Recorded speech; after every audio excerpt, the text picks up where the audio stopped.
ফ্রান্সের G7 শীর্ষ সম্মেলনে মুখোমুখি হলেন প্রধানমন্ত্রী নরেন্দ্র মোদী এবং আমেরিকার প্রেসিডেন্ট ডোনাল্ড ট্রাম্প। প্রায় 16 মাস পরে তাদের দেখা হলো।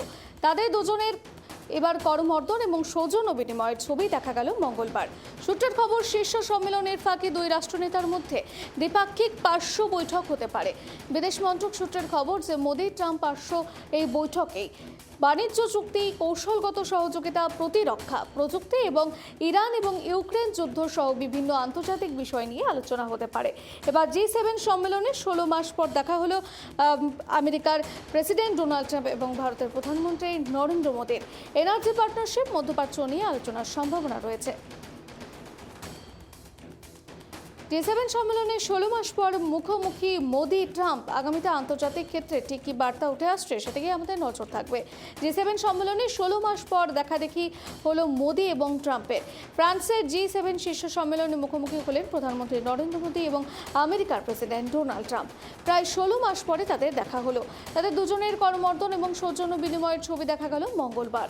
সূত্রের খবর, শীর্ষ সম্মেলনের ফাঁকে দুই রাষ্ট্রনেতার মধ্যে দ্বিপাক্ষিক পার্শ্ব বৈঠক হতে পারে এবং বিদেশ মন্ত্রক সূত্রের খবর যে মোদী ট্রাম্প পার্শ্ব বৈঠকে বাণিজ্য চুক্তি, কৌশলগত সহযোগিতা, প্রতিরক্ষা, প্রযুক্তি এবং ইরান ও ইউক্রেন যুদ্ধ সহ বিভিন্ন আন্তর্জাতিক বিষয় নিয়ে আলোচনা হতে পারে।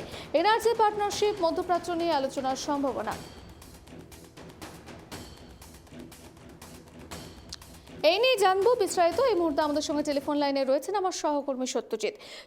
G সম্মেলনে এবার প্রায় 16 মাস পর মুখোমুখি হলেন মোদী এবং ট্রাম্প। আন্তর্জাতিক ক্ষেত্রে ঠিক কতটা গুরুত্বপূর্ণ? দেখো, খুবই গুরুত্বপূর্ণ। তার থেকে বড় গুরুত্বপূর্ণ হচ্ছে G7 এর এই বৈঠক। তুমি জানো, G7 বৈঠকের জন্য দেশের প্রধানমন্ত্রী ফ্রান্সে গেছেন এবং ফ্রান্সের প্রেসিডেন্ট ইমানুয়েল ম্যাক্রোর সঙ্গে দীর্ঘ কিন্তু আলাদা বৈঠক হয়েছে এবং তারপরে G7 বৈঠক এবং সেই বৈঠক কিন্তু ডোনাল্ড ট্রাম্প এবং দেশের প্রধানমন্ত্রী নরেন্দ্র মোদী দেখা হয়েছিল। কিন্তু দেখা হলে যেটা গুরুত্বপূর্ণ হচ্ছে, এর আগে আমরা বারবার দেখেছি প্রধানমন্ত্রী নরেন্দ্র মোদী বা অন্য রাষ্ট্রনায়কদের সঙ্গে দেখা হলে আলিঙ্গন করা, সেই জিনিস কিন্তু ছিল না। পাশাপাশি বসে কথা বলেছেন, হ্যান্ডশেক করেছেন, ব্যাস এইটুকু। অর্থাৎ কোথাও যেন প্রধানমন্ত্রী ডোনাল্ড ট্রাম্পকে একটু এড়িয়ে যাওয়ার চেষ্টা করছেন। তার কারণটা তুমি জানো, কারণ এর আগে আমরা দেখেছি যেখানে দাঁড়িয়ে ইসরায়েল এবং প্যালেস্টাইনের যে শান্তি চুক্তি, সেখান থেকে কিন্তু নরেন্দ্র মোদীকে ডাকা হয়েছিল, তিনি কিন্তু যাননি। পরবর্তীতে G20 সামিটে তুমি জানো দক্ষিণ আফ্রিকায়, সেখানে তো ডোনাল্ড ট্রাম্প যাননি, কিন্তু প্রধানমন্ত্রী নরেন্দ্র মোদী গিয়েছিলেন। ফলে এই যে ডোনাল্ড ট্রাম্পকে এড়িয়ে যাওয়া, এটা কিন্তু বারবার হচ্ছিল। কারণ তুমি জানো, ডোনাল্ড ট্রাম্প ক্ষমতায় ফেরার পর ভারতের উপর পরপর কিন্তু শুল্ক যাবে, একের পরে শুল্ক যাবে। যদিও শেষ মধ্যে মধ্যস্থতা এসছে, কিন্তু শুল্ক চাপানোর রীতিটা কিন্তু রয়েছে। পাশাপাশি ভারত যে রাশিয়া থেকে তেল কেনে, সেই নিয়ে কিন্তু বারবার তিনি মন্তব্য করেছেন। তার এই যে মন্তব্য, কোথাও যেন ভারতবর্ষকে চাপে ফেলার একটা চেষ্টা, সেই জায়গায় দাঁড়িয়ে প্রধানমন্ত্রী কিন্তু স্পষ্ট করেছেন। কারণ এর আগে বৈঠকগুলো বাতিল করে, আর এবারে কিন্তু G7 বৈঠকে দেখা হয়েছে, আলিঙ্গন হয়েছে, কিন্তু তেমন কোনো কিন্তু সেই আলিঙ্গনটা কিন্তু হয়নি। ফলে গুরুত্বপূর্ণ হচ্ছে আজকে যে বৈঠক হওয়ার সম্বন্ধে সেখান থেকে কি উঠে আসে। দেখো, ডোনাল্ড ট্রাম্প যেমন তার নীতি নিয়েছেন যে আমেরিকা ফার্স্ট, ঠিক প্রধানমন্ত্রী নরেন্দ্র মোদী ঠিক একই সেই কৌশল যে ভারতবর্ষ ফার্স্ট, অর্থাৎ ভারতবর্ষের স্বার্থ সবার আগে। ফলে ঠিক সেইখানে দাঁড়িয়ে আজকের এই বৈঠক নরেন্দ্র মোদী এবং ডোনাল্ড ট্রাম্পের মধ্যে সেখান থেকে কি উঠেছে, কোনো কি একটা সমঝোতা হতে পারে? কারণ যেভাবে পরপর ভারতের উপর ট্যারিফ চাপানো হয়েছে, শুল্ক চাপানো হয়েছে এবং পাশাপাশি ভারত যে রাশিয়া থেকে তেল আমদানি করে, সেই নিয়ে কিন্তু নানান কথা উঠেছে।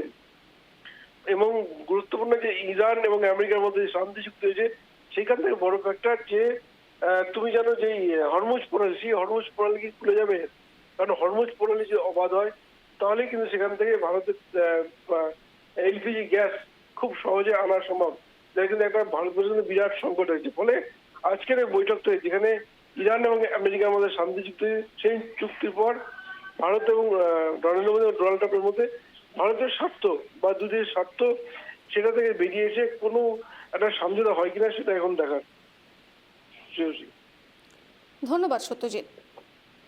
G7 সম্মেলনে 16 মাস পর মুখোমুখি মোদী এবং ট্রাম্প। করমর্দন করে পাশাপাশি বসলেন দুই নেতা, যেখানে এবার আন্তর্জাতিক ক্ষেত্রে এবার নতুন সমীকরণ, এনার্জি পার্টনারশিপ, মধ্যপ্রাচ্য নিয়ে আলোচনার প্রস্তুতি। G7 সম্মেলনে 16 মাস পর মুখোমুখি আমেরিকার প্রেসিডেন্ট ডোনাল্ড ট্রাম্প এবং ভারতের প্রধানমন্ত্রী নরেন্দ্র মোদী।